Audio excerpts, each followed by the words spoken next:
Welcome once again to the Sports Skillet Radio Show. We want to thank you for taking time out of your day to join us. Reminder, you can catch us on our social media channels. You can also head over to sportsskilletradio.com for our latest sports news, show updates. We've got the live Twitter feed, so you get all kinds of different sports news that are going on throughout the world of sports. Got great articles by Mike Nebbia as well. So you want to head over there to sportsskilletradio.com and check out everything we got going over there. You want to check out the heat ratio as well. They got lots of great shows, fantasy stuff, fire and ice, hockey show that we got there as well. So we want to thank the heat ratio for hosting us as well. So check out Sports Skillet Radio. Just do a search for Sports Skillet, and we will pop up on our social media channels. You can check out the heat ratio, as I said. Great shows there as well. And we are joined today. I am Jay. I got Mike. I've got Jeff. And we are pleased, as always, to have the coach, Shane McGowan, joining us as well this week. And Shane, can you let everybody know how they can find you on your social media channels? Yeah, you can reach me at mentaledgeperformance.ca as well as mental_edge_performance. Gentlemen, how are we doing this weekend? We are fired up. As always, big NFL Sunday. We kicked it off on Thursday with some NFL games. We've got some breaking Mets news as well. We'll get into with Mike, so stay tuned. I think you can see the look on my face when you said breaking Mets news. Oh, yes. So do you want to start? I will leave it up to you guys. Do you guys want to start off with the a little MLB, Jeff, or you want to start off with the NFL? Well, let's start off with the NFL. All right, let's go to the NFL. Well, we kicked it off on Thanksgiving. And by the way, we hope everyone's enjoying a very happy, healthy, blessed, and safe Thanksgiving weekend. We kicked things off on Thursday. We had the Detroit Lions taking on the Chicago Bears from Ford Field in Detroit. And then we moved on to the Dallas Cowboys taking on Shane's Las Vegas Raiders. And we wrapped things up on Thursday evening with the Bills taking on the New Orleans Saints. Let's start off with the Cowboys taking on the Las Vegas Raiders. Shane, your Las Vegas Raiders got a win on Thanksgiving over the Cowboys. They got a win. They got a win in Texas. I tell you, nothing sweeter than beating them damn Cowboys. So I'll tell you that much. That was a good turkey dinner. That's for sure. You know. But like I said, right down to the nail biter as an overtime would go and everything like that. And I mean, really, both teams played well. Dak played well, considering he didn't have his two starting receivers out there, you know what I mean, without CeeDee Lamb, who's in concussion protocol, as well as with Amari Cooper, who's in COVID protocol. So, like I said, overall, he did pretty well and things like that. Defense, I think Dallas is going to have a little bit of players coming back this week as well, next week into next week. So I think they're going to be a little bit okay when they move forward, which may not be good for Washington as well as the Phillies, Philadelphia there when they eventually play those guys in the division too, right? So It may not be perfect timing, but I think Dallas will be fine. And my Raiders finally pulled it off. They did what they had to do. They finally got themselves back on track a little bit, you know, and they stayed toe-to-toe with these guys. And it's hard to win. Look, it's hard to win in Dallas. There's no question about that. So I give them all the props in the world. Defense played really, really well. We did get banged up with Waller going down early too, but it also showed having Deshaun Jackson out there definitely paid dividends. So like I said, it's a great win for us, and I'm happy about that. But like I said, we got a few games coming up this weekend that are going to be a little exciting as well, especially out there in San Francisco. We do. Jeff, what did you make of this Cowboys loss? Do you think the Cowboys could be in trouble for the division? Well, absolutely. When you look at the Eagles' schedule, the Eagles obviously have nothing but division games outside of playing the JTS Jets. So the Eagles definitely have potential here.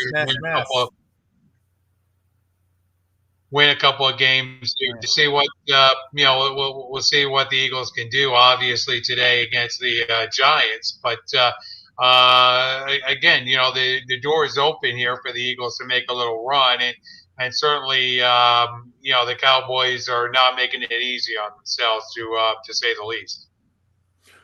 Feeding off of that though, Jeff, what do you think about Washington still in the mix here too? Yeah, Washington obviously has, right there because they have two games obviously against Dallas and they have two games against Philadelphia. So a lot of division games here in the NFC East, which is surprising given the fact that we're already almost in December, that all these division games are still in play. But, Washington still has a shot to drive their own bus here right into the division if they can get their own streak going. So this is going to be a very interesting December as we wrap up November here today and get into December. We're into the second half of the season, obviously, of fair against each other now that we're getting into real divisional play now in the NFC East to see where these teams stack up against each other because they haven't played each other. Washington hasn't played Philly. Washington hasn't played Dallas. So there's a lot of settling to be done here within this division. Yeah, Mike, what did you make of Dallas's loss against the Raiders on Thursday evening? Absolutely embarrassing that Dallas would lose to a 500 team in the Las Vegas Raiders. I'm sorry, but this is your traditional Thanksgiving Day game. You expect to do well, and you didn't against a team like the Las Vegas Raiders. You just can't go in to the latter half of the season and you lose to the Raiders. What's that say about your season when you lose to a team like that? Yeah, I mean, it definitely Dallas is in trouble. They can very well be. I mean, Dallas is now 7-4. You've got the Green Bay Packers at 8-3. The Buccaneers at 7-3. Arizona Cardinals go into today's action at 9-2. I mean, if you're the Cowboys, you were thinking that you were playing, and probably still are, still thinking that you're playing for the number one seed in the NFC and that all-important bye week because only one team in the NFC will be getting that all-important bye heading into the playoffs and will not have to play that extra game. So very, very big loss by the Dallas Cowboys. And you look at the Cowboys schedule, Jeff, and it's not a very conducive schedule for the Dallas Cowboys coming up with what they got on tap for themselves. No, they've got a tough schedule, no question about it. But again, it's going to come down to how they fare in their division. How do they play in these division games? And I looked at Thursday night, Thursday afternoon's game as kind of a prove it game for the Cowboys. This is a Thanksgiving Day game. You got to come out. You got to beat the Raiders, and they didn't do it. It was kind of like a prove it game to see where you are. Look, Buffalo came out, in the nightcap and really smacked around New Orleans, which you would expect given what New Orleans is right now. But Buffalo coming off of their, tough loss, they came back, they bounced back, they got the win. So you expect that division to be hot and heavy now between the Bills and the New England Patriots. So there's going to be a battle to be had there in the AFC East. To see who's going to come out of there. Because again, you got you got those two teams playing each other twice as well. So like I said, there's all kinds of division games in December, and it's going to be to see how these teams play against each other now that we're starting to get out of this conference play and playing out of conference. So now that we're starting to get more into these division matchups, I think we're going to find out what these teams are, and it's totally wide open. I mean, that's the thing about the NFL right now. There aren't many teams right now, even at the bottom, that's eliminated outside of Detroit. That's really the only team you can look at right now that doesn't have a shot here at the playoffs at this point. Yeah, you bring up the New Orleans Saints, Jeff, and they took a loss against the Buffalo Bills on Thursday evening. They don't look like they're the same team at all. They enter. They have not dropped to 5-6, and they're just a beat up team. They're on their backup quarterback. They just don't look like they're a playoff team this year. Do you agree? Yeah, I agree with that totally. I think that it's they're not there anymore. I mean, Simeon at quarterback doesn't really work for me. It's just to me, New Orleans doesn't look the part right now, and Tampa Bay is starting to cook. So you look at that division, and it looks like it's Tampa Bay's division to take at this point. Yeah, I would tend to agree with you. The Saints are going up against the Dallas Cowboys this coming Thursday evening, December 2nd. They're hosting the Dallas Cowboys.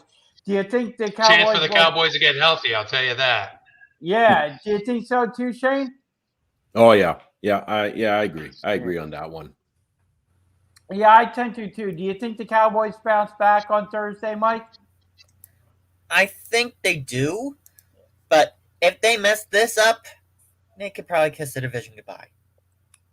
I would tend to agree with you. I mean, the Saints have had a pretty good defense, but their offense has been struggling to put up points. And like Jeff said, it hasn't looked the same with their backup quarterback, Trevor Simeon, in the game, and a bunch of their players coming off of injuries. They need to get those players back to even have a shot at the playoffs. They're starting to look like the Mets. Yeah, I would tend to agree with you there. They're really hurting without Kamara.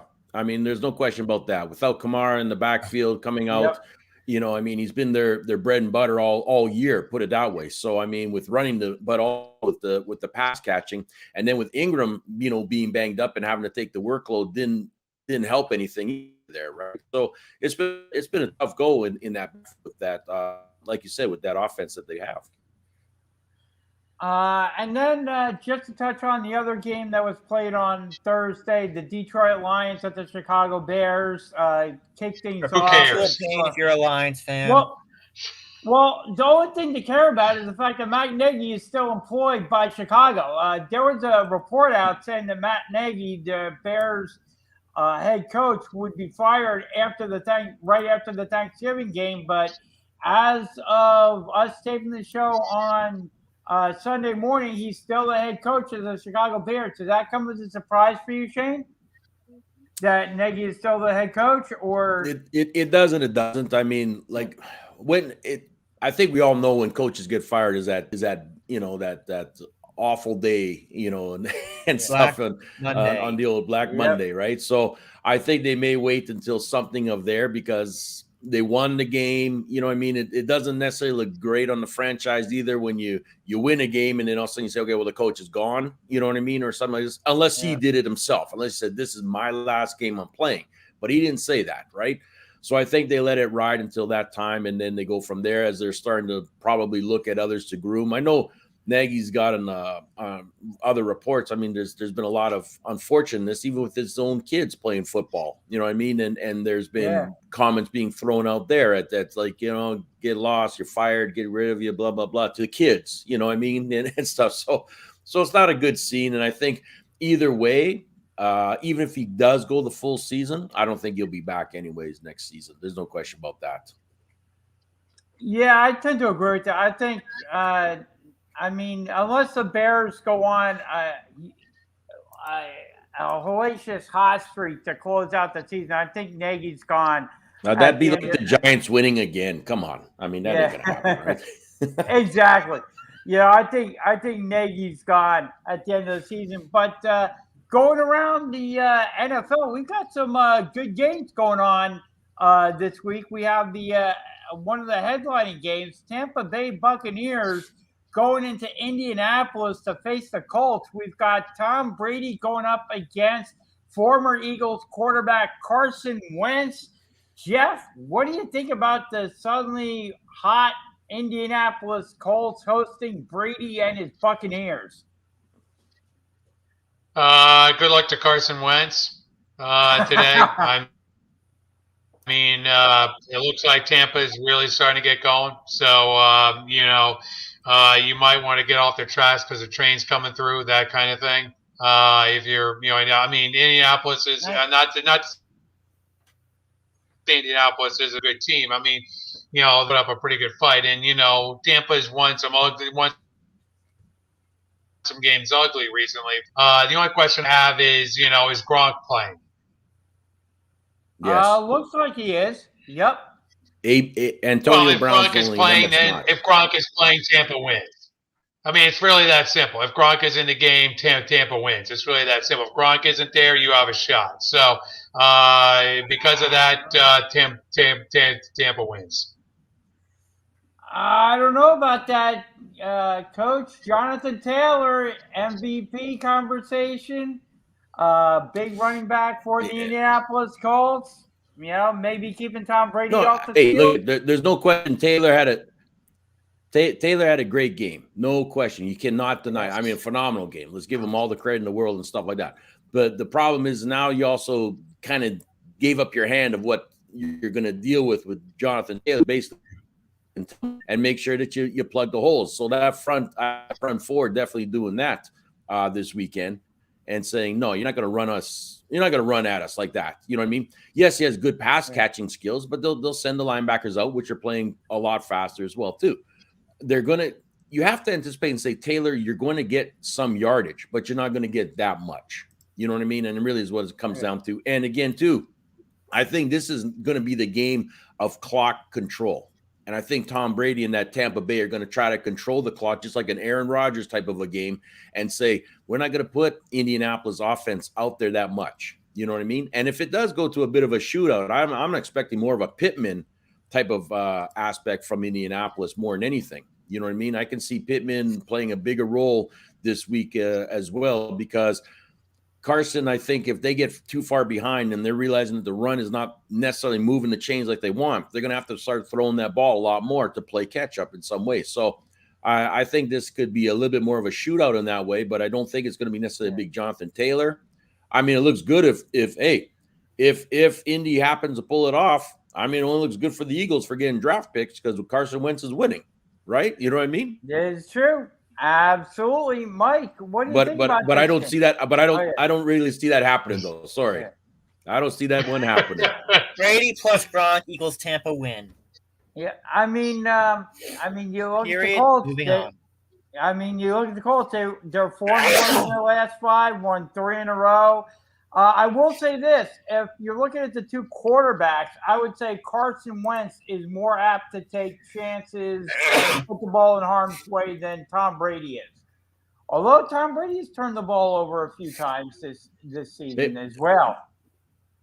He has. He's rushed and forced a lot of plays that he probably shouldn't have. But you're also dealing with a guy called Tom Brady who's got how many rings on his fingers, right? You know what I mean? So I think there's a big difference in it comes to the skill set, but also the gameplay of this. And, the other thing, too, is really you're playing in the dome. That helps out Brady more than anything else, too, just like Wentz. But it helps out Brady an awful lot. This is true. Absolutely. But here's a question I have for Coach. Do you think that Peyton Manning took it easy on Tom Brady on Monday night there in the Manning cast? I mean, do you think that he kind of because you know what, I didn't hear too much because you know what, there is that rivalry right there, and I was expecting to see Peyton go a little bit harder after Tom, and he kind of took it easy on him during the game and kind of left it to his brother to kind of lay some of the criticism there for Brady in the game. And of course, it was an awkward game because his brother obviously, having connections to the Giants, so it was kind of like this awkward kind of game that you had with the on the Manning cast on Monday night. Oh, yeah, of course. Look at for all reports that I know of, these guys are all very, very good, best of friends, and there's no question about it. But you love the fact that the Mannings can give you the little darts though too. And Brady has the big shoulders where he could take it and doesn't mind dishing it back out. So I mean, it's very good in that way. But Brady still has that resentment towards Eli. You know what I mean? In that one game. So I mean, it's kind of like Eli, I really don't like you too much, right? So but Eli cost like I Brady said, 2 it's Super always Bowls. been good. It's always been good, and you know, I think the thing too with what I really like, and I know by doing last year's Super Bowl and having an opportunity to talk with Tom and stuff is the fact of how upfront he is about the play of the game and what has to get done. You know what I mean? I think they won't take Indianapolis lightly. Offensively, they're definitely not taking them lightly, like against that defense. They know what they got to do. And I think this is why I'm saying is I'm expecting a lot to come from them. And I do think Gronk is going to play a factor in that. And I do think that Godwin is now the key guy. I think Evans, when you start looking at the pass ratio, Evans is not getting that as much thrown at him as much as Godwin is. So I think that's going to play a big factor.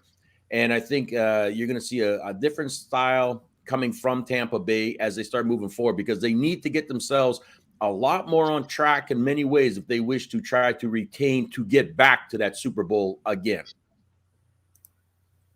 Yeah, I would definitely agree with everything you said, Shane. I absolutely agree with that. Mike, any further comments on this game or no? No. Okay. Speaking of Tom Brady, his former team, the New England Patriots, will be in Tennessee taking on the Tennessee Titans. The spread in this one is Patriots minus 6.5 over the Titans. Jeff, do the Titans have a shot at beating the New England Patriots? They do, but the Titans are not playing that well right now, and you're catching Belichick at a bad time, meaning the Patriots are playing very well.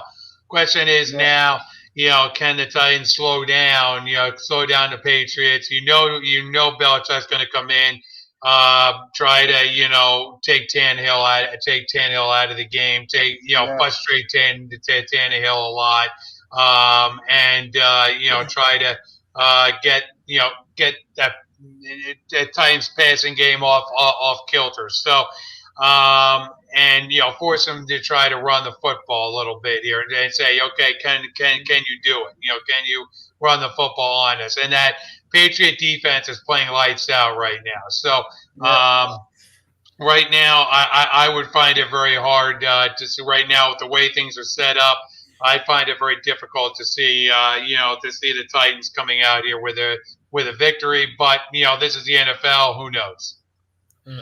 Yeah, who knows? Yep. Shane, I see the Patriots covering the spread. Yeah. I'll take Patriots, the points, and I'm gonna take the under. Well, the Patriots are favored. Patriots are minus 6.5. So you're taking the Patriots minus 6.5, Mike?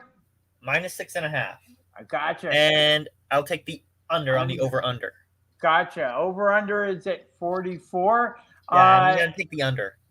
Gotcha. Shane, the Patriots have won scorching hot. They've won 5 in a row.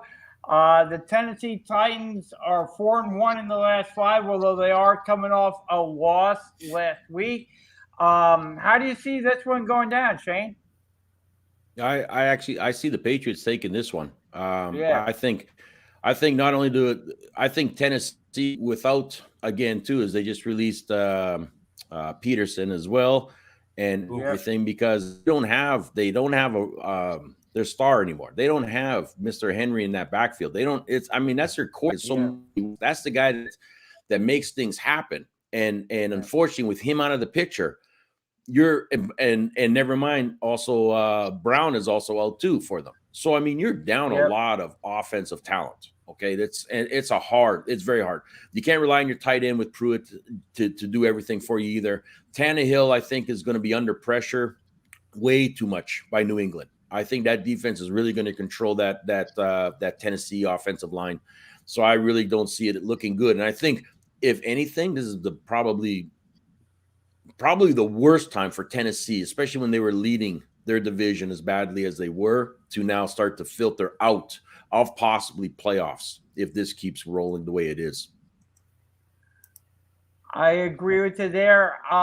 Speaking of divisions, we've got a huge divisional matchup. One of our fans of the show is actually going to be in the stadium watching this one. The Pittsburgh Steelers will be in Cincinnati to face the Bengals. Steelers come in at 5-4-1. The Bengals come in at 6-4. Right now, obviously, the Bengals have a slight edge because of that tie. The Bengals are 6-4-0, 3-2 in their last five, coming off a win. Steelers are 3-1-1 in their last five, coming off a loss. Big divisional matchup could have playoff implications as well. Jeff, how do you see this one going down? Bengals and the Steelers. Well, it all comes down to how much you believe in the Bengals, because the Steelers obviously are going to come ready to play. Tomlin, all of his press conference. Not again, Jeff. Give me a second. Is this week out of the Steelers? So I'm taking the Steelers in this matchup. I happen to feel that somehow Ben Roethlisberger will find a way of getting a win here. Again, the Steelers kind of win some of these ugly games as we've seen this season, and like I said, I wouldn't be surprised to see this be within a touchdown late in the game, and somehow Ben Roethlisberger kind of pull out the game. Yeah, and Shane, Steelers again, TJ Watt, Joe Hayden, and Minka Fitzpatrick. Looks like they'll all be back this week. Getting healthy.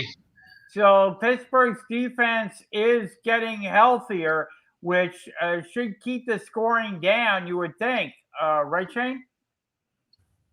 No, of course. I mean, look at that defense. When they are healthy, they play pretty dominant. Put it that way. Okay, there's no question about it. Their corners can sometimes get a little picked apart, but that run D is tough, and I think they're going to put the pressure on. I think the biggest thing right now is going to be, can Ben's offensive line keep him upright long enough for him to get that ball out fast against that Cincinnati defense? Because like I said, he's got the tools out there. Everybody's back. Claypool, all those guys are back. Najee, you're hoping, even coming out of the backfield, can catch the ball and do a lot of things too. But I think that it's going to come down to, can that offensive line of the Pittsburgh Steelers keep Ben upright long enough for him to make some key passes? And that's going to be the key right there. Yep. And how do you see this game going down, Mike? Big Ben's all washed up. Joe Burrow is the next generation quarterback. I'm giving it to the Bengals. I'll take the Bengals, the points, and I'm going to take the over on this one. Gotcha. And the spread of that one is Steelers plus 4.5 in that one. Another game which should have some playoff ramifications. The LA Rams are going into Lambeau Field to take on the Green Bay Packers. The frozen tundra of Lambeau Field. The Rams come in at 7-3. The Packers are a half game better at 8-3. Again, this could have huge playoff implications later on in the season. The Rams right now are in second place in the NFC West, still trying to put pressure on the Arizona Cardinals. The Packers are in first place in the NFC North. Last five, the Packers are 3-2. They're coming off a loss, whereas the LA Rams are 3-2 and have lost 2 in a row. So neither team is exactly hot coming into this one. Jeff, you're a fan of the NFC West there. Can the Rams pull this one out over Aaron Rodgers and the Packers? I don't see it. First of all, per a source just coming out here via tweet, Matthew Stafford is dealing with pain in his throwing arm. He's having some issues. He's banged up, to say the least. And that kind of shows in the way that they're playing. The Rams are playing right now. The Rams are a thin team. I just for some reason I just as good as many star players as the Rams have. I just, and again, coming off a bye, I just don't see, for the life of me, I just don't see, the Rams being able to come out and beat, a healthy Aaron Rodgers at this point, and the Green Bay Packers. I just, like I said, I think this is good. This could turn out to be a big disaster out there in LA, no question about it. What's your thoughts? Can the Rams pull it off, Shane? or will the Packers maintain their lead over the LA Rams? It's tough going in Lambeau, and, Yeah. and especially in the weather too, right? You know what I mean? I mean, it ain't sunny California where they're going right now, so it's going to be a tough. Yeah, it's framed up. I know there's injured with Aaron Rodgers as well. I think right down to the end, it's going to just be a battle. And again, too, is Aaron has the knack to control the game. You know what I mean? He knows how to control that clock. He can control that game. They can't really afford to be losing either. I mean, so I do think they're going to play, without a doubt, very smart football. I'm just curious about what's going to happen if they don't have Aaron Jones in there. Are they still, because Dillon was not exactly as effective as they would like it, without Aaron Jones in the lineup. And Scantling and the rest of those guys kind of missed some key throws as well. So a lot of it's going to rely on the weather conditions too. But you do have pretty much two of the best teams that are out there playing this. So it is going to be an exciting matchup. There's no question about that. I think it's probably going to come down to that field goal and another kicking game. I don't think it's going to be a blow up by all means by either team. Yeah. I think we're going to get down to a bit of a kicking game, the way I see that one. Yeah, I would agree. What do you think, Mike? I don't think it's going to be a blowout, but I think the Packers will take it. I'm taking the Packers, the points, and the over. Gotcha. Jeff, I'll bring up the 49ers next. They're going out to Minnesota to take on the Vikings. Vikings come in at 5-5. 49ers come in to this game at 5-5 as well. 49ers have won 2 straight and are starting to get kind of back into that playoff hunt. When you talk about the extra wild card team being in play, they're 3-2 in their last 5. Same as the Minnesota Vikings. Vikings have won 2 straight as well. They're still trying to put a little. Vikings are still trying to put a little pressure. They're 2 games behind the Packers for the division. But again, you're talking about 2 teams that may be viable for that last wild card position. All of a sudden, Jeff. Well, this should be an don't forget they're game. playing in San Francisco. They're playing in San Francisco, not Minnesota. Yeah. Oh, that's right. Yep. Yes. So and I like that because being out of that mess out there, Minnesota will be nice. This matchup is interesting. I'm taking my 49ers obviously to beat the Vikings. I think they'll be able to run the football pretty effectively against the Vikings. So the 49ers are a hot team.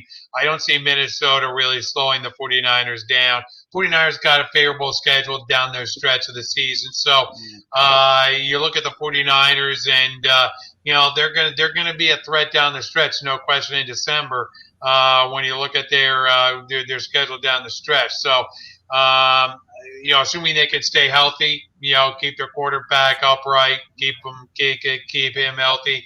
I think that the 49ers are starting to find that rhythm that they haven't had in a while, and I think that's gonna help them down the stretch. And also, like I said, the schedule that they have coming up here plays in their favor as well.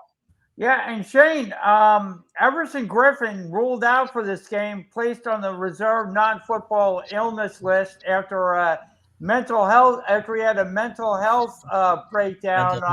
Police responded to a 911 call at his home early Wednesday morning. Luckily, nothing severe came out of that call, other than Everson Griffin obviously needing some mental health time away from the Minnesota Vikings. But that's a key loss for the Vikings in this one, Shane.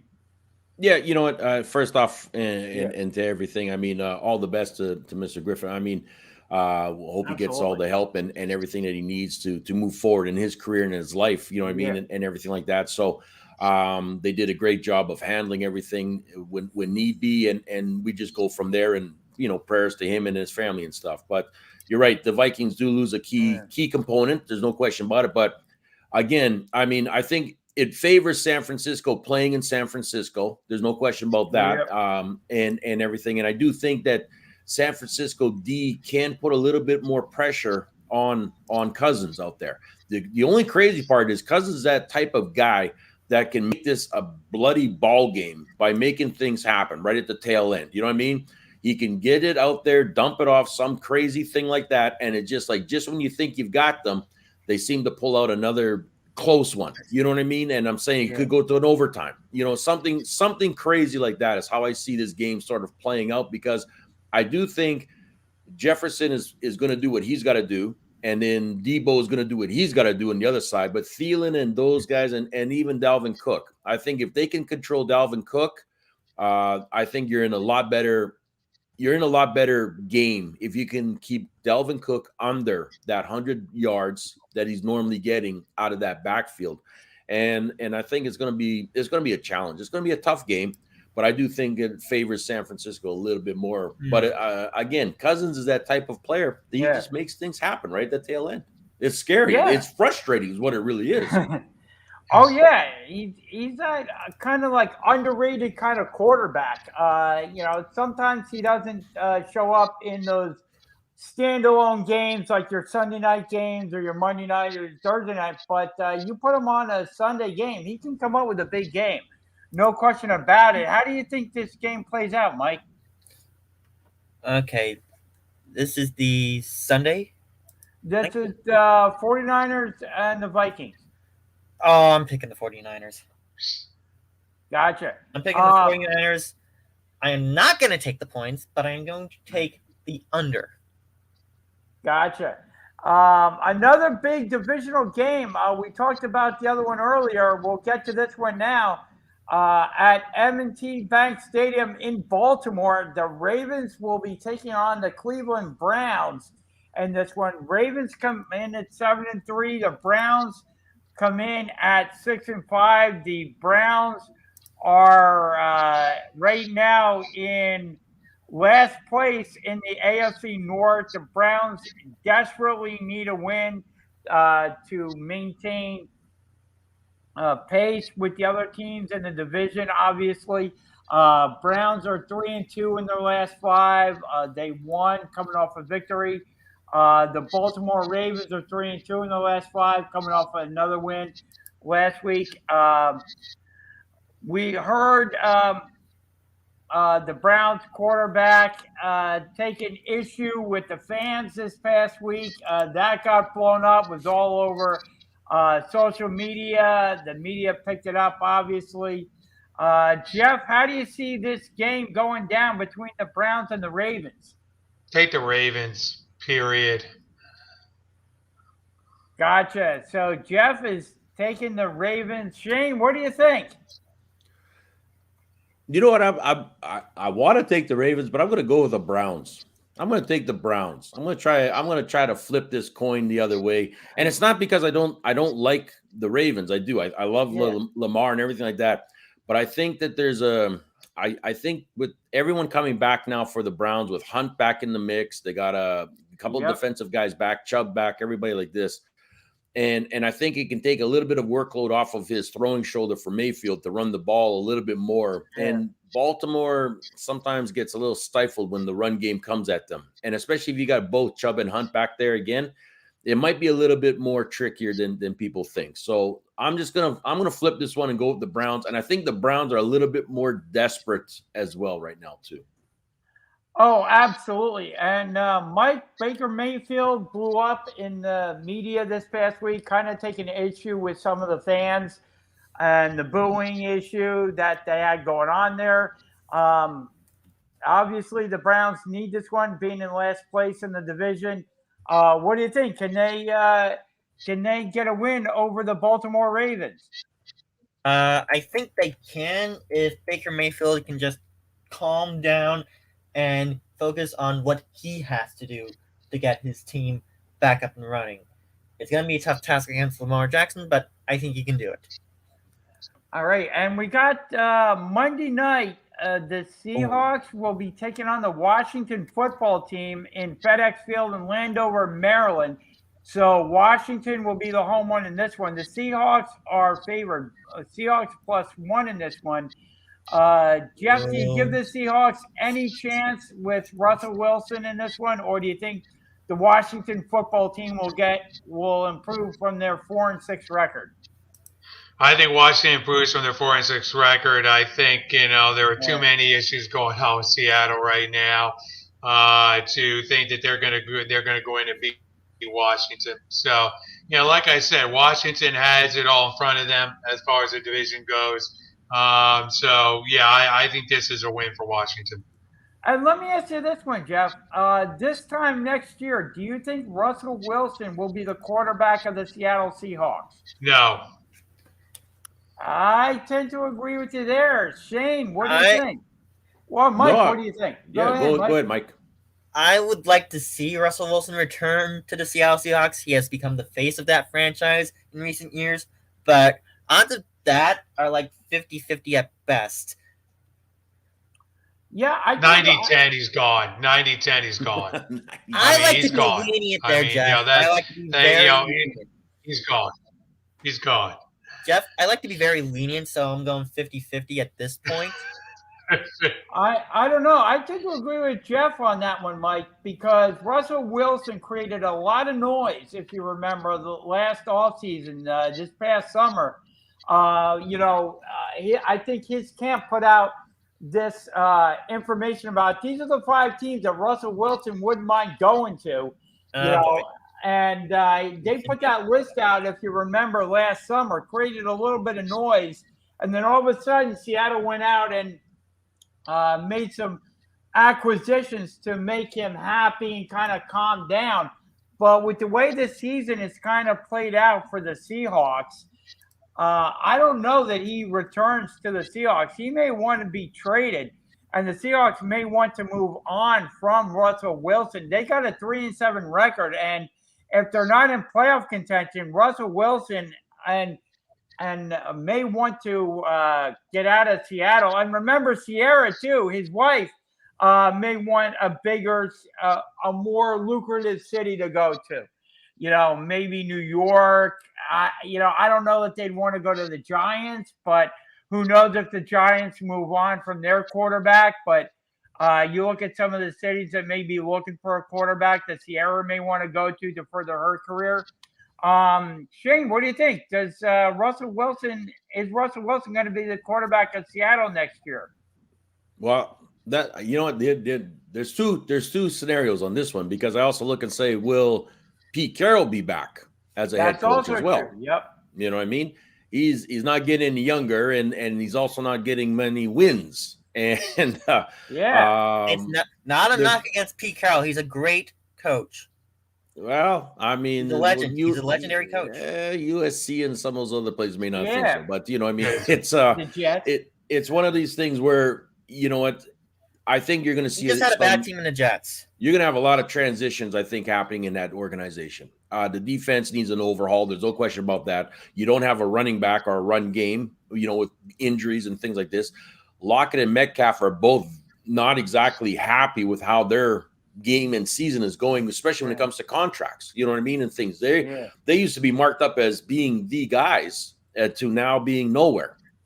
And then again, Wilson is doing the same thing, of saying, listen, I want that shiny ring. I want like what all these other guys have, and that's a ring. So where am I going to get one that's going to be beneficial to me in so many ways? Now, anything's possible, and you're right. I mean, family can play a factor with his wife, and some things of saying like, we'd like to head out to somewhere that's a little bit more flashier of a city or something like this.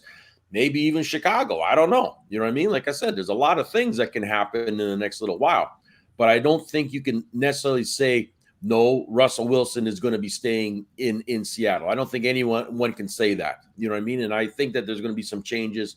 Just like what's happening with the general manager of the New York Giants. This is his last season. You know what I mean? He's said that already too. So there's going to be changes that are coming. And I just don't know if I'm going to see a head coach there either in Seattle as well. I think we might see somebody else fill in that role. That could very well be. I mean, Russell Wilson is playing right now at age 32. And so he's entering the prime year. I mean, I know the quarterbacks, with the way the league is structured and everything, I know quarterbacks are playing longer. than they ever have been before. But Russell Wilson at age 32 is kind of entering the prime years of his career, and I don't think he's going to, as much as he likes the Seahawks. He created a little bit of noise last offseason, and I don't think he's going to want to remain in Seattle during a rebuild, knowing what the rest of the division and conference may look like going forward. So he may push to get traded in the offseason. And if the Seahawks get a good offer for Russell Wilson, they may move off Russell Wilson and start a rebuild. But like you say, Pete Carroll may move on from Pete Carroll as well. Shane, with the Seahawks taking on Washington today, do you think they have a shot at beating Washington, or do you think Washington's going to take this one? No, I like Washington. I like Washington in this one. I think Ron Rivera's got this offense and everybody like this flowing. Heineke seems to be the trusted guy right now, and I mean they're playing with some no names out there, receivers. DeAndre Carter is catching a touchdown for last 3 weeks in a row. You know what I mean, and everything. So you've got different options, even though you're a little bit hurting at the tight end position. With Gibson and them in the backfield, they seem to be doing the job that they got to do. I think the biggest thing is Heineke has made the right decisions lately and not thrown the interceptions like he was previous first few games. You know what I mean? And that defense, even without Chase Young out with an ACL, that defense is still going to give Russ a lot of headaches. And Seattle is the worst right now at being run on. You know what I mean? Gibson, I think, is going to have a heyday. Missick, all these guys are going to run on that team. So I don't see it being a very, very fun time for them right now. I agree with you. All right, let's get into this one here. Jeff, we've got the New York Giants taking on the Philadelphia Eagles. It's going to be live from MetLife Stadium in East Rutherford, New Jersey. Eagles are -3.5 in this one. Jeff, do you think the Giants fired their offensive coordinator, Jason Garrett, after being humiliated on Monday night? Do you think the Giants have any prayer of beating the Eagles, Jeff? Boy, you're really setting this thing up, for the Eagles. You're setting this one up for me too. Yeah. It's kind of hard it's kind of hard to pick the Giants, except for the fact that the Eagles' running game is kind of banged up at this point. Howard is out, so this rivalry is obviously, these games are always kind of fluky when you look at Eagles Giants. Division game, obviously, and you've got a new coordinator in there. That's going to want to prove something in this game. That's going to want to come out and throw some wrinkles in there that the Eagles can't really practice practice on, because the guy's coming in here fresh and he's going to throw some new things at the Eagles offensively. And look, the Giants have weapons. The Giants have, let's be honest, the Giants have some weapons offensively. I mean, I'm going to say this right now. The Giants should not be as bad as they look. I mean, to be honest, but they're just right now looking. They're just a mess right now, and you wonder if that team is going to quit at this point. I mean, that's really the question right now. Are they going to? They're in last place. Are they just going to lay down and just let the Eagles walk all over them and really just kind of quit? Or are they going to put up a fight? I mean, that's really the question you have going into this game is, what's the mentality? And this is for the coach right now, is really from a head game, what's the mentality right now of the Giants going into this game is, because what the Eagles are going to bring in this game. The Eagles are coming in flying high right now. So you wonder right now where the Giants are right now in terms of everything, because not even Eli Manning on the Manning cast had a lot of answers for what's going on right now with the Giants. So it's all right now a head game right now for the Giants. Yeah, and I'll give you the inactive for the Giants in this one. Sterling Shepard, wide receiver, two tight ends, Caden Smith and Kyle Rudolph. Wide receiver Kadarius Toney is out. fullback Colin Gillespie is out, and guard Wes Martin is out for the Giants. Yeah, but they got most of their big players in, Jay. I mean, most of their big-name players are active and ready to go. So they should be able to put some points on the board. That's what I'm trying to say here. Sterling Shepard, Kyle Rudolph, Kadarius Toney, those are big players for the Giants, Jeff. And you know, and I got to take issue with something you said too. The Giants are on a short week, playing last Monday night. There's not much really that the new offensive coordinator can put in to the playbook. Coming off a short week, only having a couple of days of practice, like they would have had a walkthrough like Tuesday or Wednesday, and maybe a full practice Thursday. There's not really a whole lot he could call. I'm telling you right now. If the Eagles go in here thinking they're just going to beat the Giants coming off the bus, you know, they've got another thing coming for them. Because look. The one thing I will take. The question I have is, will the Giants play with any pride? That's the question I have is, will the Giants play with any pride, or are they just going to let themselves get run over by the Eagles? That's really the question. What do you think, Mike? I'll let you respond to that one. I think the Giants are going to be playing with pride because this is a division rival, and Strahan's number is getting retired today, so they got to play with... Yeah, then he can go to outer space. Then Strahan can go to outer space, you know. Strahan's everywhere nowadays. Yeah. He's got Good Morning America. He's got his trip to outer space. He's got $100,000 pyramid filling the shoes of the legendary Dick Clark.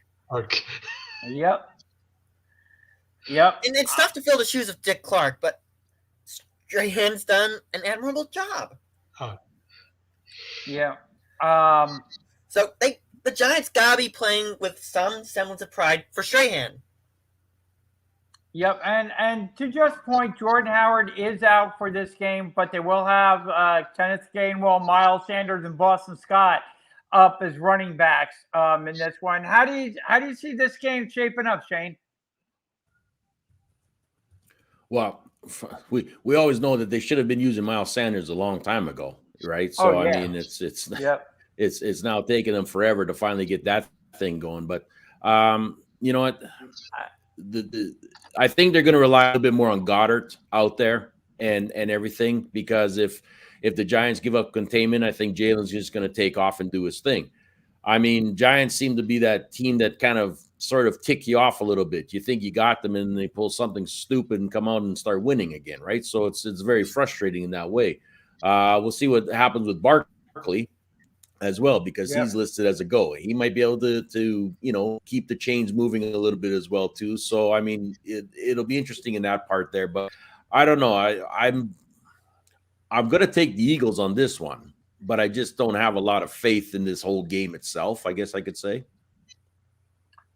I can see that. I think that the Eagles head coach has figured out the Eagles offense, has figured out that the Eagles are a run-heavy team, and Nick Sirianni has leaned on the running game, leaned on the offensive line, because earlier in the season, he tried to run his offense with a lot of the RPOs and that type of thing, but gradually he's figured it out and come to his senses that he needs to rely on this mammoth offensive line and the running game, and that's led to the Eagles securing some victories as of late, and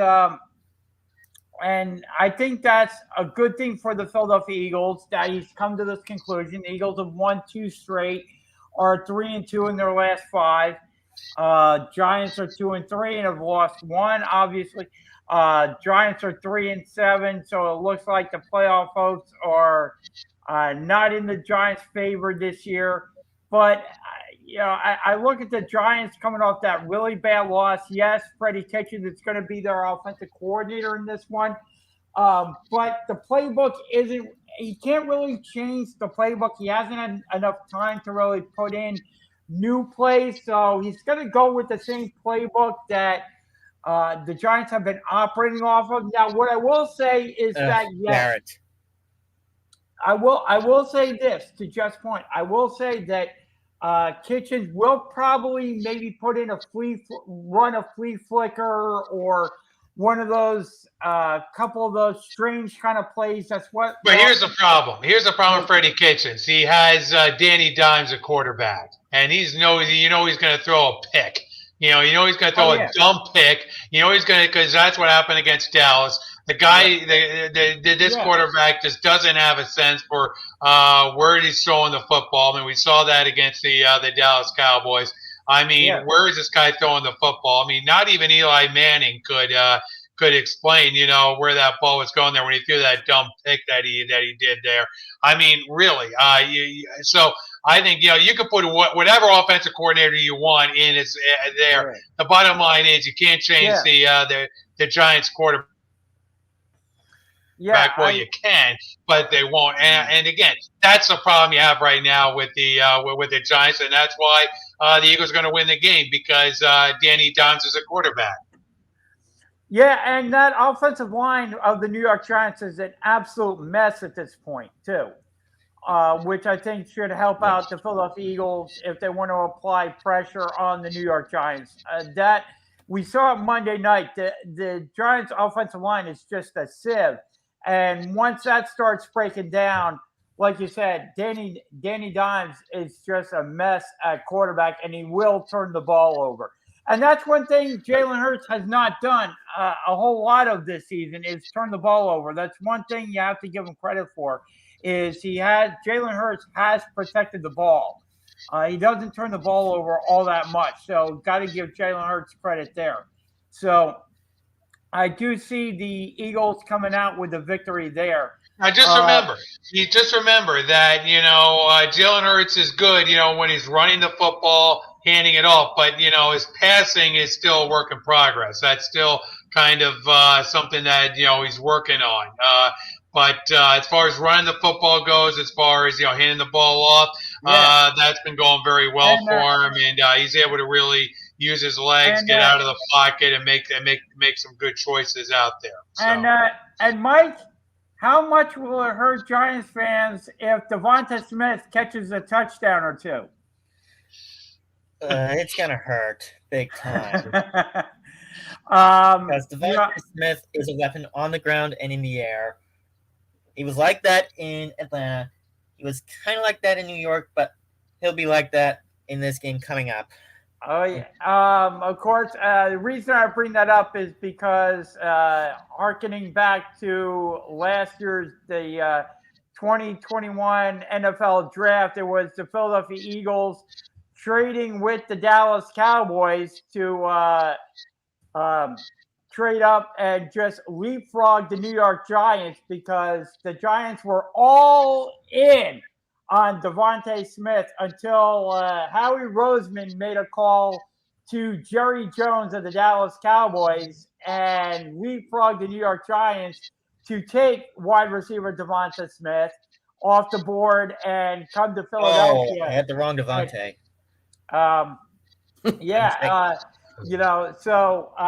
That was a burr under the saddle of Dave Gettleman of the New York Giants, because Giants were all set and ready and psyched and pumped up and were all ready to take Devonta Smith. And then all of a sudden they heard the Philadelphia Eagles and the Cowboys have made a trade, and the Philadelphia Eagles are on the board. Why didn't Gettleman make a counter trade to leapfrog the Eagles?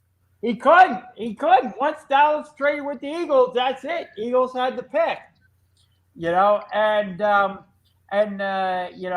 all stems from the pick that was made by the Denver Broncos earlier in the draft as well. That kind of set everything kind of in motion, because the Cowboys were looking at taking the cornerback that the Broncos took. And once the Broncos took that cornerback, Dallas decided, we can trade down a little bit, and we're open to trading the pick. And Howie Roseman waited, pounced, and took Devontae. And Devonta Smith has been an all-pro wide receiver for the Philadelphia Eagles this year. So that could be a big burr in the saddle up at MetLife Stadium if Devontae catches a touchdown or two. Blame Jerry Jones. Blame Howie Roseman. He made the deal. Howie and Jerry Jones got together, so you got to look at the two guys. And Dave Gettleman. Gettleman could have offered better for that pick. I don't know. And then Dave Gettleman decided to trade down. Once that trade got consummated and the Eagles took Devontae, Gettleman did something that he's never done before and traded down in the draft. Basically forced Gettleman's hand. Kind of, because though that one player that Gettleman was all in on, and the Giants were all in on, went to Philadelphia and will be playing against the Giants in this one. So that'll be fun to watch if Devontae catches a touchdown on the Giants defense in this one. So guys, we will go around. I'll ask you for your top 3 picks of the week. Jeff, you want to kick us off, or you want me to come back to you? 49ers, Steelers, and Pats. 49ers, Steelers, and Pats in this one. All right. Shane, what are your top 3 picks of the week? I'm gonna go with your Eagles. I'm gonna take the Eagles on this one. I'm gonna take I'm gonna take the Chargers. Okay. And I'm gonna also, this one, it's like it heads or tails on some of these damn ones this week. I know. Okay, I'm gonna go with the Patriots too. I'm Okay. gonna take the Patriots. I gotta be safe. Gotcha. And Mike, your top 3 picks of the week. I'm gonna go all safe picks here. I'm gonna go with Bucks over Colts. I will go with the Packers over the Rams. Okay. And I'll go Bengals over Steelers.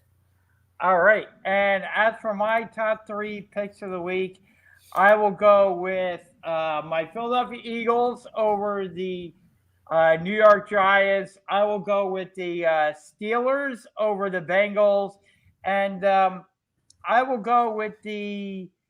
I will take the Green Bay Packers over the LA Rams. I will choose that one as my top 3 picks of the week. So, Mike, I teased it at the top of the show. Your Mets have started to make some wheeling and dealing. They got their general manager in place, and all of a sudden, your Mets have been signing some players here. If you want to let everybody in on what the Mets have been doing over this holiday weekend. Yes, Eduardo Escobar was one of the big signings. 2 years, I believe it was $28 million. Decent infielder, can hit for power and average. Came from the Milwaukee Brewers. First time All-Star this past season. So good on him. And Starling Marte was the biggest on Black Friday. 4 years, $78 million for Starling Marte. Now they're looking towards pitching. They're looking at Max Scherzer, Kevin Gausman. They're looking at re-upping with Marcus Stroman. They're also looking at re-upping with Javi Baez. So Steve Cohen is telling Billy Epler, hey, I've got all this money. I've got like $22 billion in my bank account. Go ahead, flex that wealth around. Sign whoever you have to. We're going to contend in 22. Yeah, Jeff, what did you think about Starling Marte coming to the New York Mets? Jeff, come in. Did we lose Jeff? I think we lost Major Jeff. We lost Jeff. Well, let me tell you, as far as my perspective goes, Jeff may be having some computer issues, but I'll tell you what. Control to Major Jeff. Come in, Major Jeff. I'll tell you what. Let me bring Jeff back in there. Jeff. Major Jeff, can you hear me? Starling Marte goes to the New York Mets. Was that a bit of a surprise to you? Not really. I mean, Starling Marte, his big thing is his wheels, and we all know, what his deal was with the Phillies. So I don't think it was that big, of a signing for the Mets. I wish him the best of luck. I think that was a big contract to give to a guy who's is a one-tool player at this point. So good luck to the Mets with Starling Marte. Was this a surprise to you at all, Shane? Marte to the Mets? No, it's. I think we're starting to see in sports. It's about buy whatever you can. You know what I mean, to win the championships. That's how it's going to be. You're gonna buy what you got to do. It's the only way you can win. It's not about so much developing anymore as much as we need to win now, and that's the attitude in most major league sports. So who's got the deeper pockets and who can afford to do it? Yeah, this is true. It was a little bit of a surprise to me, considering the Mets don't have a manager in place yet. I thought that Marte might go to a team that had more of a, was a little bit more stable. I would say a manager that, a team that was a little bit more stable that had a manager in place. But I do think it was a very good, very strong signing for the Mets. As far as the 4 years go, I think he's, Marte had a very good 2021 season for the Marlins and A's. He batted .310 last season with 12 home run and 47 stolen bases. So the Mets add some speed at the top of their lineup. Marte was rated as the number 10 free agent of the 21-22 class. New post from Metsmerized. The Mets are aggressively pursuing Scherzer. They definitely want starting pitching, no doubt about it. Now, Marte alongside with Dossman and DeGrom, that would be a dangerous 1-2-3 punch. And if they can get Stroman back, that 1 through 4 would be awesome. What do you think about that rotation, Jeff? If that was to come to pass? Well, I think that would be a very interesting rotation. Obviously, having DeGrom and Scherzer in that rotation. I mean, a lot of people thought he might end up in St. Louis after the moves that St. Louis is kind of making out there. But it would be an interesting fit, for Scherzer in New York, knowing the fact that they don't have a manager yet. But hey, I mean, do things backwards. I mean, that's what the Mets are doing. I mean, sign free agents before you got a manager. So this is definitely true. I think it'll make it now with Scherzer. He seems to be more of a West Coast guy. No, he's not.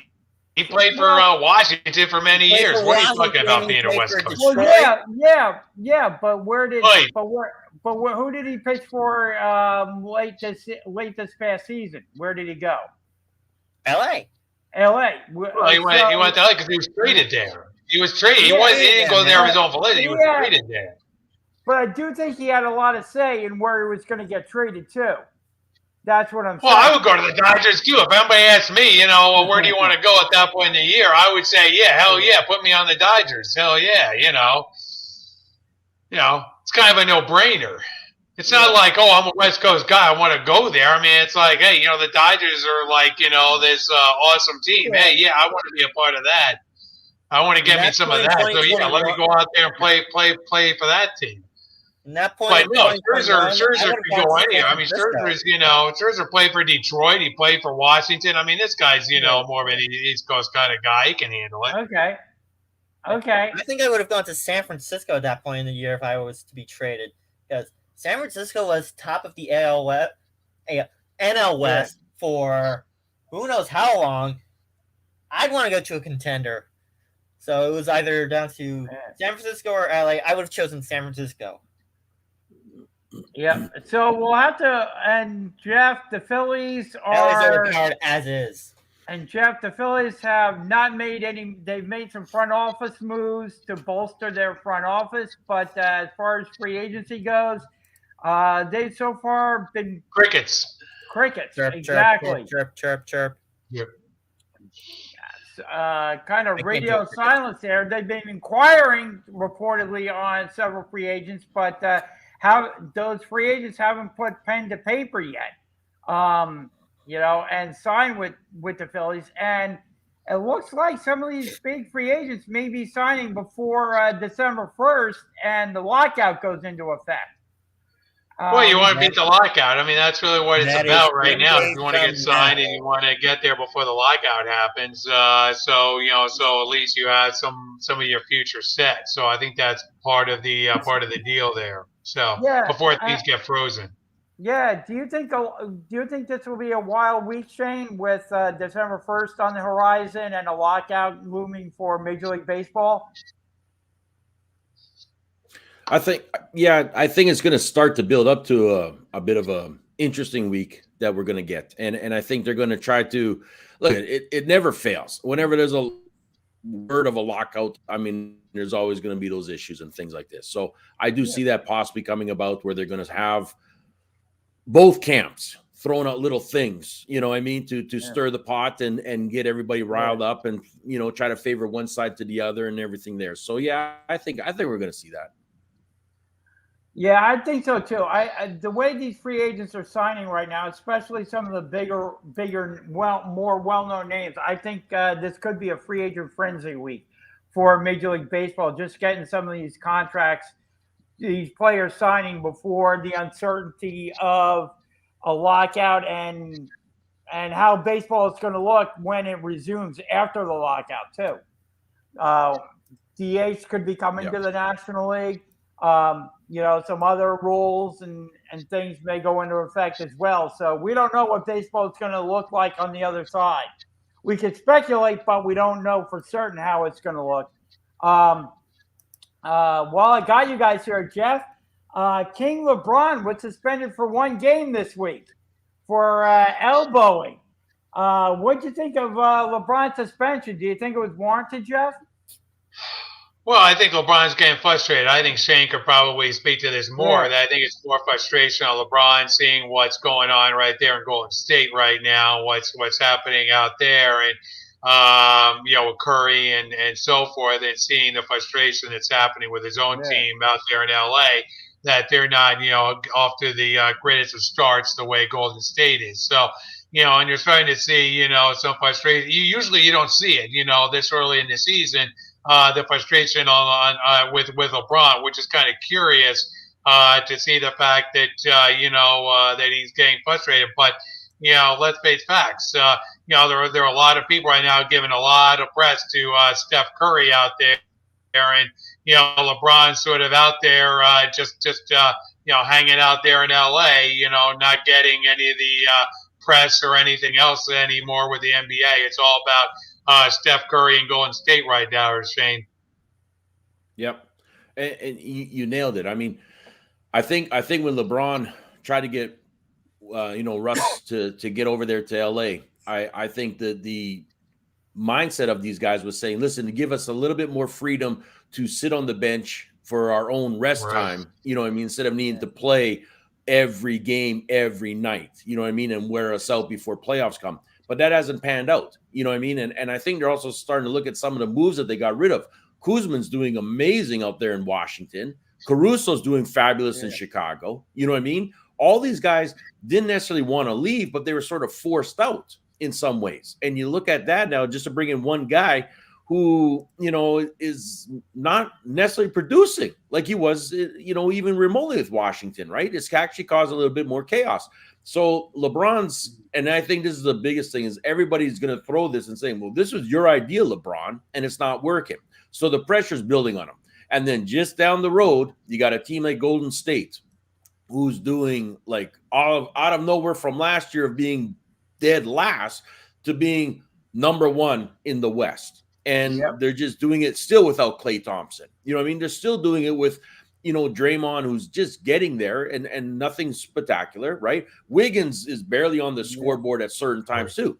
So, Steph has stepped up and done his job, and he's doing it. And I think you're right. The jealousy, the frustration, especially in LA, Golden State, all these places like that, you need to win, and you need to win fast, and you need to win now to be productive, because if not, they start just eating at you. The media will come at you nonstop. So, yeah, you are going to see frustration. You're going to see, I think, even now start seeing AD getting a little more frustrated. You're going to see Russ getting more frustrated. And now you got a coach that can't really meld them together and say, it's all right, let's get this going. Because in essence, LeBron is still that coach too.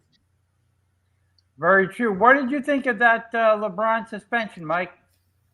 Trying to emulate a movie. He was trying to emulate, I believe, Major League with his celebration. I don't know. That was a little excessive on LeBron James' part, but of course he's LeBron James. He can do whatever the blank he wants. But Jay, how are you feeling about your Sixers? Not too good. Well, a little better now that they're starting to get a little healthier. And they got Joel Embiid back. They still lost. They're on a 2-game losing streak. They're 2-8 in the last 10 games. But they did get Joel Embiid back. He did play well.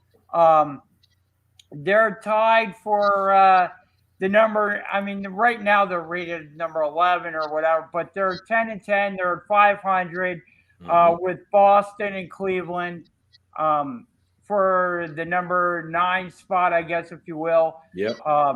In the Eastern Conference, but they're struggling. They got to get healthy. They got to get Joel Embiid back. They've had guys out of the lineup. They've been playing with, a beat-up lineup on the West Coast on a road trip for a while now. So hopefully they can come back to Philadelphia, get some guys healthy, and start from scratch again and start getting some wins underneath their belt. But the funny thing is that you look at last year to this year, Philly got knocked out right now, and it's the Charlotte Hornets that have replaced them. You know what I mean? And stuff. And Charlotte is playing pretty lights out type of ball right now. Yeah. You got the Knicks. The Knicks starting. Yeah, the Hornets. Yeah, the Hornets are 13-9. The Hornets. The Hornets. Yep. They're 5th. When are they going to bring back the checkered flag uniforms? When are the Hornets going to bring back the checkered flag uniforms? Charlotte is that sleeper team. Charlotte's that sleeper team in the East right now. And I think that's the problem that I think a lot of people sort of underestimated, that their record is showing of where they are being, and they don't seem to be losing a stride right now. Their guys are all playing really well. They're playing healthy, and that may cost Philly and others if they can maintain this, because like I said, the Knicks are going to be the one that you got to try to beat and keep up with, and you never know with the Knicks. Knicks are unpredictable. We'll say that. But I mean, like I said, Charlotte has sort of solidified themselves in that mix of where Philly was last season. Yeah, I mean, you got Charlotte, you've got Chicago, the Chicago Bulls, 13-8, Washington Wizards, 13-7, Miami Heat up there again, 13-7. The Atlanta Hawks are 11-10. I mean, you got some of these teams that. So why didn't they get rid of Ben? Why didn't they get rid of Ben to bring in somebody to help the team? Well, that's strictly on Daryl Morey. I think Morey would love to get rid of Ben, but he's holding firm, and they're changing his name to Daryl Moron is what they're changing his name to. Yeah, like I said, coach.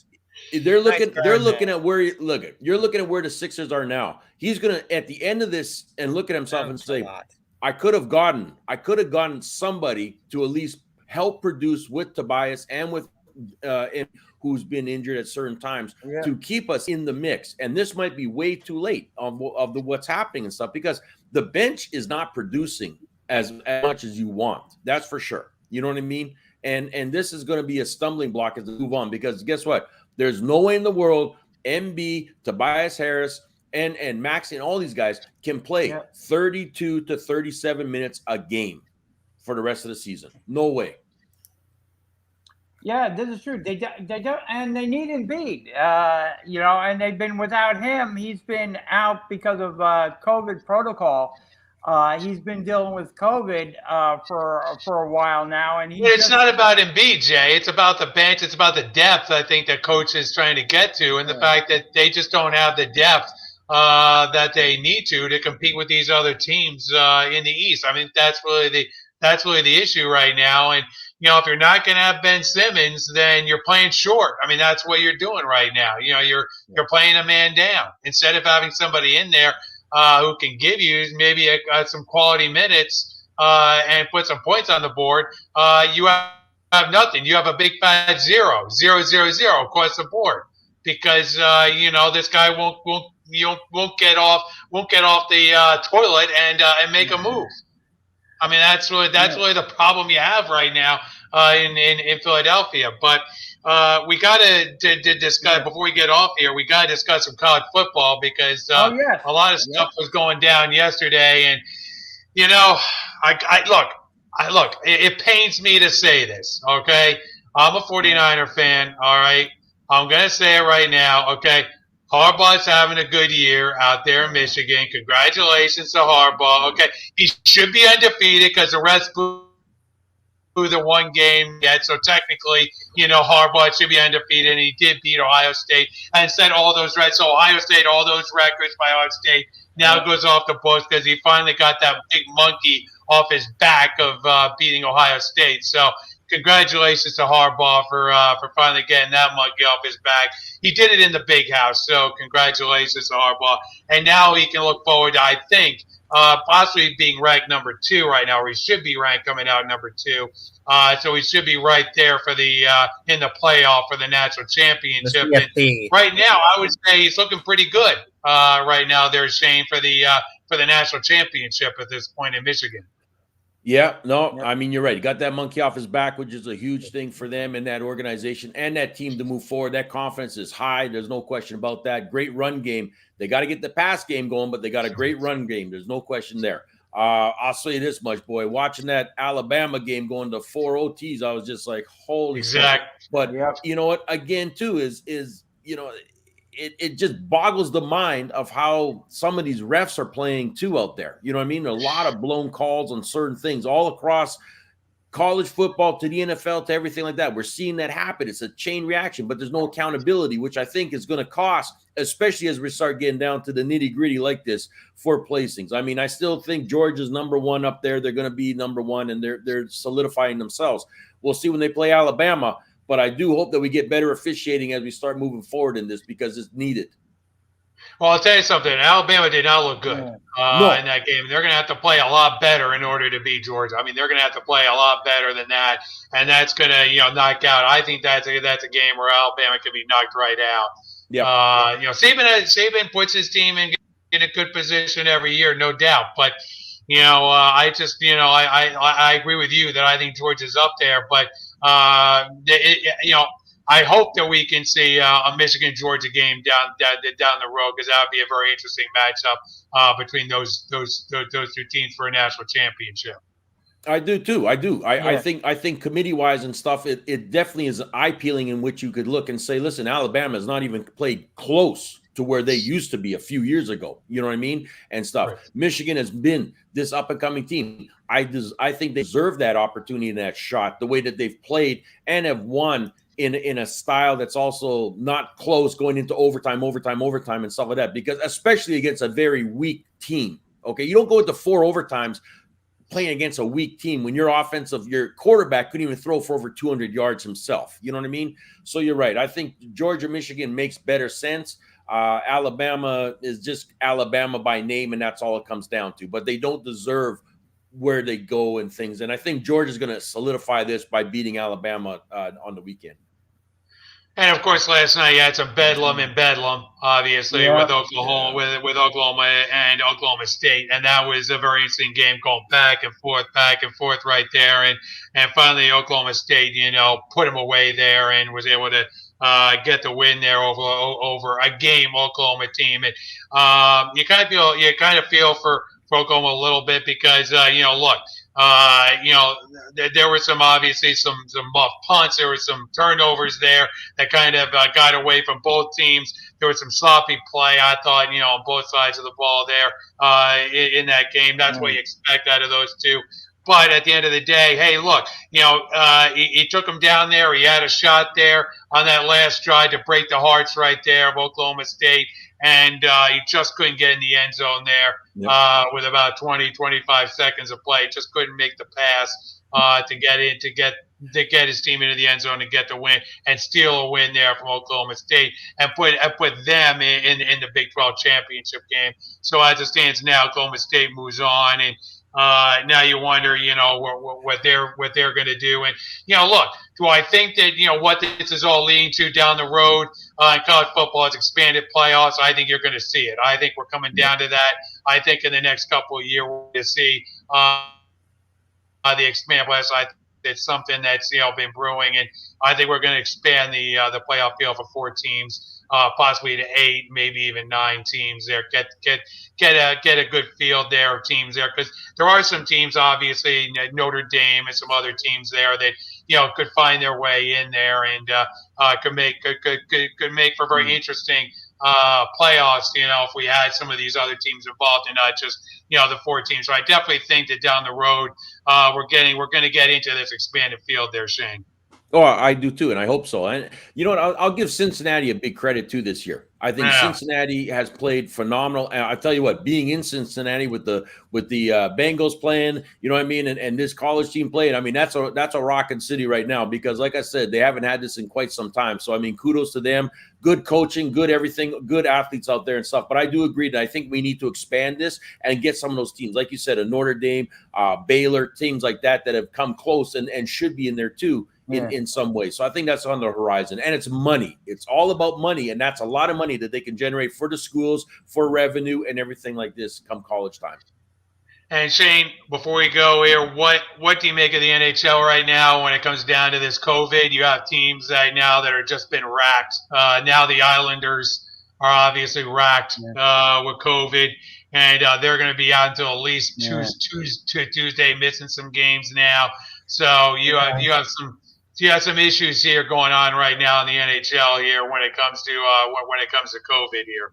Yeah, and they should have done this a long time ago when those first cases of COVID started showing up with COVID. Player safety, do your job.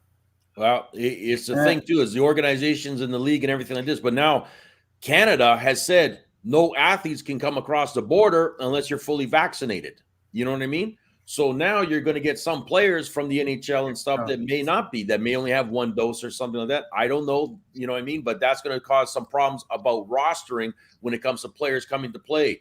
Vancouver, Calgary, Edmonton, Toronto, Winnipeg, Ottawa, Montreal. Yeah. So that's a lot of teams and a lot of scheduling conflicts that could happen for some teams in this way. But like you said, when it comes to the COVID, we had it up here too with some of our players that had to be stuck in Minnesota that couldn't come across the border because they got COVID in LA. You know what I mean? So 2-week quarantines and all this stuff like that. This is just a start. This is the problem. This is just going to be the start of this, and there's going to be a lot more that are going to be happening. And I got a feeling that the NHL season may extend a little bit longer, but I think they're going to have a problem come January when it comes to coming up here. You're going to see some different players on some teams because our players not able to come because they are not vaccinated due to whichever way they wish to go. Even coaches too. And are you surprised by the New York Rangers right now and how well that they've been playing, my boys over there in New York, how well that they've got going so far and the wins they put on the board? Hey, it's nice that they're throwing the gloves at Boston, eh? You know what I mean? Good old Panarin, right? Right? That's the way it should be. Good old Marsh. Give them out of there and stuff. No, you know what? They're playing with. There was, I think it was a week ago or so when coach and them had a little conversation and saying, "Listen, we won, but you got to quit complaining." And I think that's what it comes down to: is quit complaining, do your job, and play aggressive out there, and let's play. And that's what they seem to be doing right now. So I think, like I said, they keep playing that type of style, they're going to do all right. But I like to see that little spark in them. I think that's what's needed. And I think it's put other teams on notice, especially Boston, who are pesky and everything like that, saying, "Hey, look at, you know what? They're here to play. They're here to win. We got to up our game." And give Ovechkin a little bit of credit too, getting his hat trick the other night too, right? You know what I mean? I mean, geez Louise, that guy was just on fire out there with everything he was doing. I'm just saying, the Panthers, though, Shane? The Panther? I mean, wow. Really? The Panthers. I know. Panthers, man. But it's gonna, you know what? It's going to be an interesting. I'm going to say this: is that come January, I think it's going to be very interesting in the NHL of what's going to happen when it comes to crossing the border, as well as higher intakes also of COVID cases on some teams and things like that too, just because of flu season, cold season, everything like this as well that we're heading into in some of those cities. And keep trying to find a goalie, Jay. Yeah, I mean, I'm telling you, the Flyers right now, similar to the 76ers. I mean, their power play is just atrocious right now. It's just garbage. Not much going. We'll get you a right towel, Jay. We're going to get you a towel. You could put the tears in the towel. You know what I mean? Because, like I said, it's stinking bad, buddy. It is. Flyers 3-5-2 in the last 10. I mean, it's just looking right now really bad for the Philadelphia Flyers. They can't score a goal to save their life. I mean, it's just looking really bad for the Flyers right now. Yeah. It really is. They can't score a goal and they can't stop a goal. Exactly. As well as the goalies may play on a given night, I mean, they're just not able to score, and when you can't score, you're not going to win many games. No. How much of a shakeup do we see coming? How much of a shakeup do you think we see coming, say with, January? Let's cap it up there into January time. Do we start seeing a shakeup in that organization? Unless they can unless the coach and the team starts playing a lot better. Well, let's say they stay on the same path right now. Let's say that they're just staying. I can see a bit of a shakeup coming because the Flyers had some playoff aspirations coming. We're not talking Stanley Cup, but they were talking about with the acquisitions that they made in the offseason, talking about maybe getting into the playoffs. Who knows how much damage they would have done, at that point. But they were talking about, seeing some playoff action. And unless they start playing a heck of a lot better, I could see some shakeups coming. Absolutely. You're 24th out of 32 right now. Yeah. That's not good. No, not good at all. Not good at all. And they're,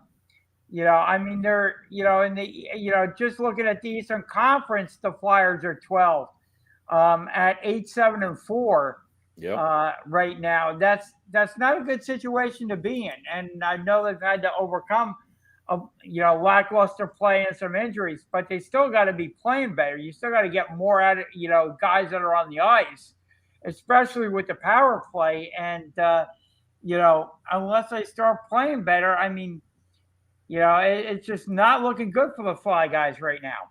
You're on a 5-game losing streak? A 5-game losing streak? Well, right now they've lost one, but they're 3-5-2 in their last 10. Which isn't good. Lord.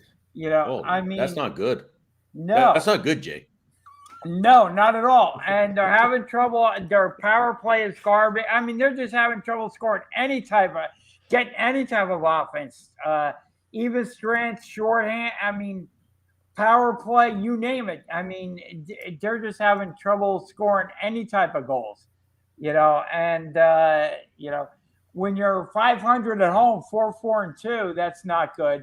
I mean, they're just struggling mightily. I mean, even if the goalie allows 1 or 2 goals, they're not scoring any, so they end up getting shut out. It's just a bad situation right now in the Flyers. They got to get more out of their players.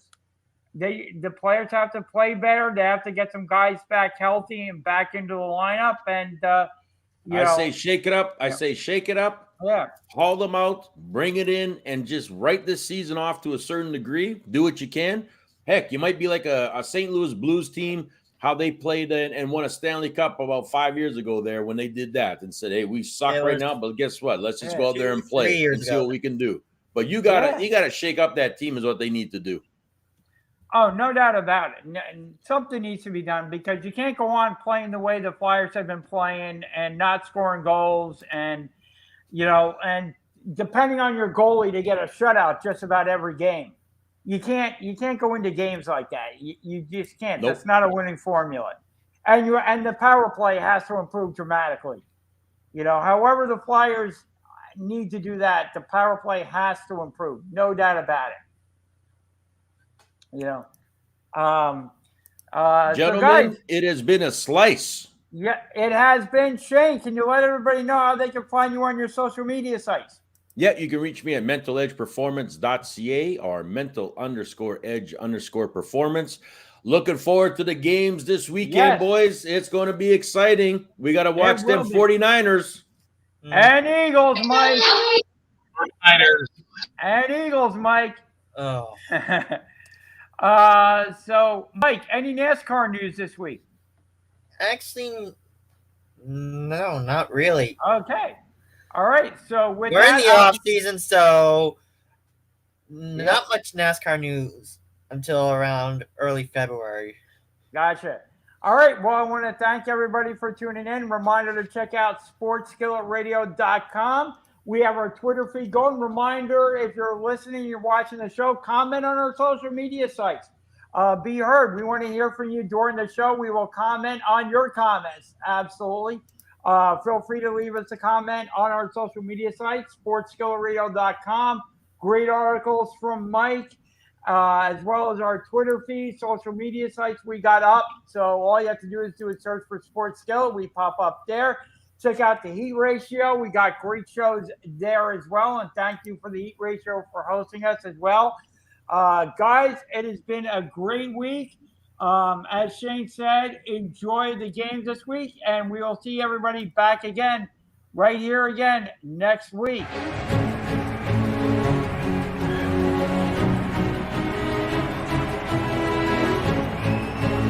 With the bases loaded and one out.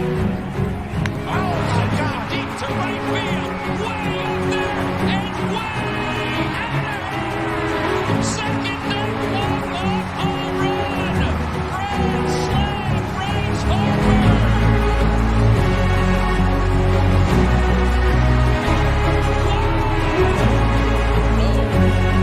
It's been a exciting game. Fourth and goal.